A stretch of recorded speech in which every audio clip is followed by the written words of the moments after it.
안녕하세요, 여러분. 리플 마니아입니다. 리플 스웰이 다 마무리가 되어졌죠. 그래서 뭐 또 다른 소식이 있나 계속적으로 기다리고 있는데 아직까지는 들려오고 있지는 않습니다. 리플 스웰을 시작할 당시 그때에 잠깐 두 가지 소식이 나오게 됐죠. 그래서 그게 아무래도 좀 전부 다인 것 같다 이런 생각이 좀 드는데, 예전에도 제가 영상에서 스웰 때 어떤 것을 좀 기대하느냐라고 했을 때 유동성 허브에 대해서 제가 좀 기대를 해본다라고 말씀드렸고, 또 ODL 확장에 대해서도 좀 더 빠르게 좀 여러분들께 이번 연도 2022년도는 ODL이 확장했던 해였다라고 이제 미리 말씀을 드려놨었는데, 요 두 가지 소식이 더 이상 나오지 않았기 때문에, 소식들이 이 두 가지 소식이 아무래도 리플스웰 때 전부이지 않을까.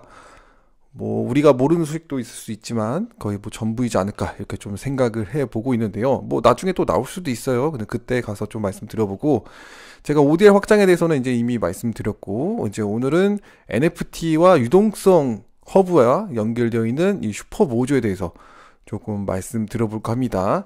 뭐 이거에 대해서 뭐 이야기를 하신 분도 있으시겠지만, 일단은 유동성 허브하고 도대체 슈퍼모조하고 어떻게 연결되어져서 어떻게 활용이 될 것인지에 대해서 조금 더 쉽게 이야기하신 분이 그렇게 많지 않을 거라고 저는 생각이 듭니다. 오늘 그 부분에 대해서 짧게라도 좀 말씀드려보려고 합니다. 예전에도 제가 이 부분은 나중에 말씀드린다라고 했었는데, 이유는 아무도 다루지 않을 것 같기 때문에 나중에 다뤄야지 여러분들도 뭔가 잘 알고 계시지 않을까 이렇게 좀 생각을 해보면서 조금 늦게 좀 말씀드리는 건데요.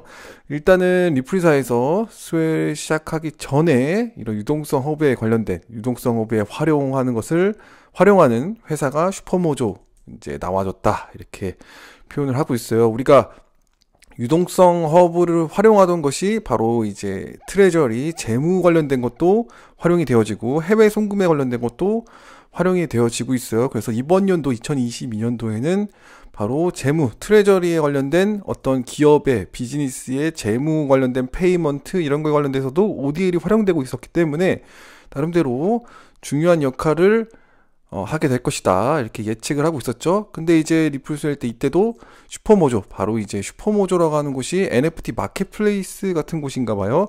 그래서 그런 곳에서 유동성 허브를 활용해서 NFT를 좀 더 편리하게 사람들이 이제 매수할 수 있고 쉽게 다가갈 수 있게 도와주는 그런 역할을 하게 되는 것 같습니다. 그래서 자세한 이제 뉴스를 보기 전에 이제 유동성 허브라는 거 이제 다시 한번 좀 말씀드리자면, 바로 브릿지 역할을 하는 거예요. 디지털 에셋을 아주 편리하게 이제 브릿지를 하게 되는 건데요. 보시면은 트레디셔널 피아트 시스템과 그 다음에 새로운 암호화폐의 새로운 세계, 암호화폐와 피아트의 연결고리를 브릿지를 해주는 그런 역할이 유동성 허브라는 거죠.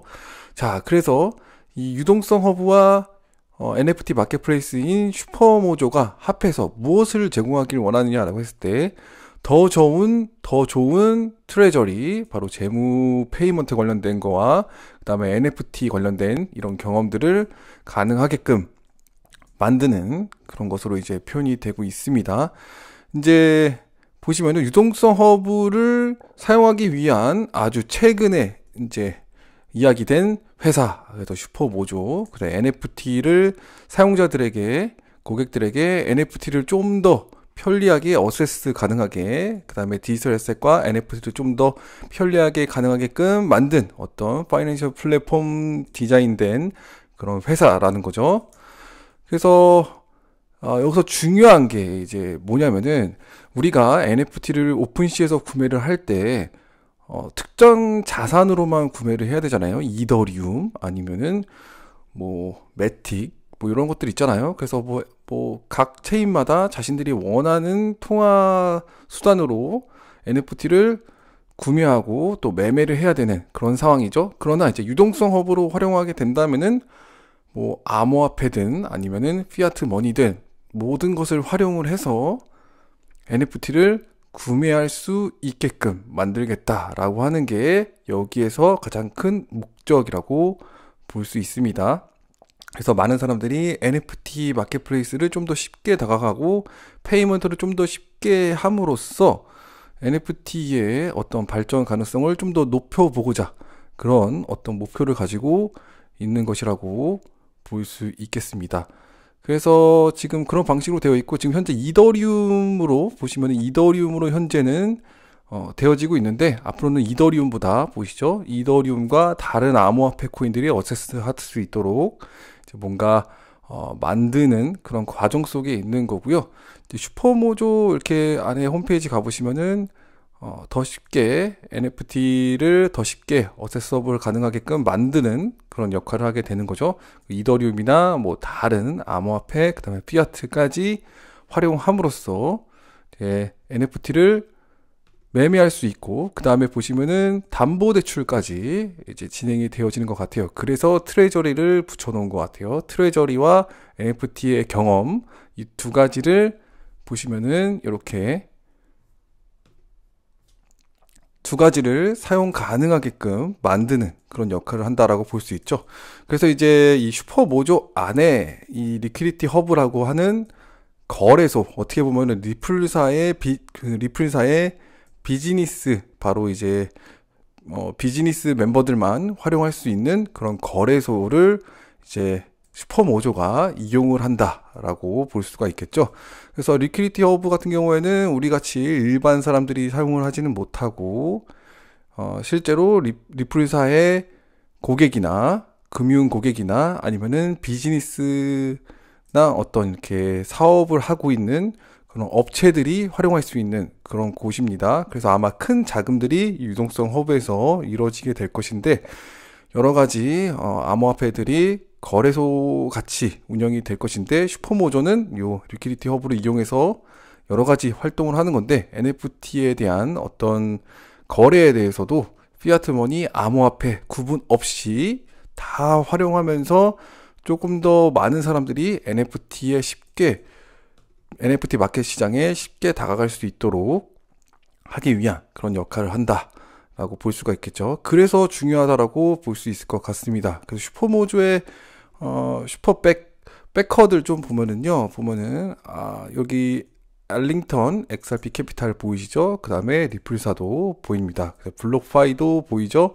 그래서 다양한 뭐 좋은 곳에서 제미니도 보이고, 뭐 다양한 좀 이름 있는 곳에서 이렇게 백커를 진행을 하고 있는 것도 좋은 그런 부분이라고 볼 수 있을 것 같고요.